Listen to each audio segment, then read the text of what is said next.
Hello friends, welcome back to my channel. তো আজকে আমি তোমাদের সাথে একটা মাটনের রেসিপি শেয়ার করছি। আর এখানে দেখো, আমি গরম জলে মাটনগুলো ভালো করে পরিষ্কার করে নিয়েছিলাম। আর তারপরে মাটনগুলো এক জায়গায় ভালো করে এই পাত্রে রাখলাম। তারপরে আমি এখানে তোমার হচ্ছে পেঁয়াজ, আলু, আদা, রসুন, টমেটো এক এক করে সব কেটে নিয়েছিলাম। তারপরে আমি কড়াইয়েই তেলটা গরম করতে দিয়ে দিলাম।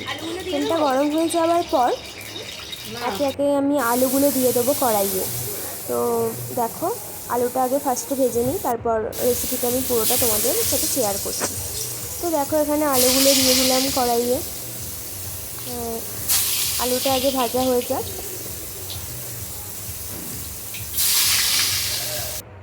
তারপরে দেখো, এখানে আলুটা আমার মোটামুটি হয়েই এসেছে। তাও আর একটু ভাজবো আলুটা। তো দেখো, এখানে আমি আলুটা ভাজছি। তোমরা আমাকে জানিও তোমাদের কার কার মাটন খেতে ভীষণই পছন্দ আর কার কার চিকেনটা পছন্দ। অনেকে থাকে যে মাটনটা খায় না, চিকেনটা ভীষণ পছন্দ করে, তো আমাকে জানিও। তারপরে কড়াইয়ে আমি এখানে পেঁয়াজ দিয়ে দিয়েছিলাম। পেঁয়াজটাকে একটু লাল লাল করে ভেজে নেব। তারপরে পেঁয়াজটা যখন একটু লাল লাল হয়ে আসবে, তখন একে একে তোমার হচ্ছে টমেটো কুচিটাও আমি দিয়ে দেবো, এর সাথে অ্যাড করে দেবো। তো অ্যাড হয়ে যাওয়ার পর ভালো করে ওটাকে আমি কষিয়ে নেব। তো দেখো, এখানে আমি টমেটো দিয়ে দিয়েছিলাম। টমেটোগুলো কুচিয়ে ভালো করে আমি ভেজে নিচ্ছিলাম। তারপরে এই দুটোকে একটু ভেজে নেওয়ার পর আমি এটা মিক্স করতে দিয়ে দেবো। তারপরে দেখো, এখানে আমি কড়াইয়ে আদা রসুন যে পেস্টটা আমি বানিয়েছিলাম সেটাকে ভালো করে আমি কড়াইয়ে দিয়ে একটু কষিয়ে নিচ্ছি। তারপরে যে ওই পেঁয়াজ আর টমেটোটা আমি তোমার হচ্ছে মিক্স করতে দিয়েছিলাম, ওটাকেও এর সাথে অ্যাড করে দেবো। অ্যাড করে এগুলো সব ভালো করে কষাবো। তো দেখো, এখানে আমি ওটা দিয়ে দিলাম পেস্টটা। তারপরে ওটাকে ভালো করে কষাচ্ছি এখন। তারপরে কষে আসার পর এর সাথে মাটনটা অ্যাড করে দেবো। তো দেখো, এখানে মাটনটা আমি অ্যাড করে দিলাম। তো এবার মাটনটাকে ধীরে ধীরে কষাবো। তো এটা অনেকটা সময়ের ব্যাপার, অনেকটা সময় নিয়ে এই রান্নাটা করতে হবে, কারণ মাটন সেদ্ধ হতে একটু বেশি সময় লাগে। তো আস্তে আস্তে আমি মাটন মশলা সব অ্যাড করব। তো দেখো, এখানে অ্যাড করছি। তারপরে একটু যদি গোলমরিচের গুঁড়োর সাথে অ্যাড করব। দেখো, এখানে গোলমরিচের গুঁড়োটা অ্যাড করে দিলাম।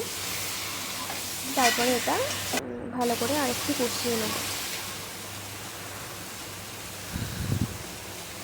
তারপরে এখানে আমি হলুদ গুঁড়ো, লঙ্কা গুঁড়ো, যে সমস্ত মশলাগুলো একটু অ্যাড করে দিলাম এর সাথে। অ্যাড হয়ে যাবার পর আরও কিছুক্ষণ আমি ভালো করে কষিয়ে নেব। দেখো, এখানে আমি মাটনটা কষাচ্ছি এখন।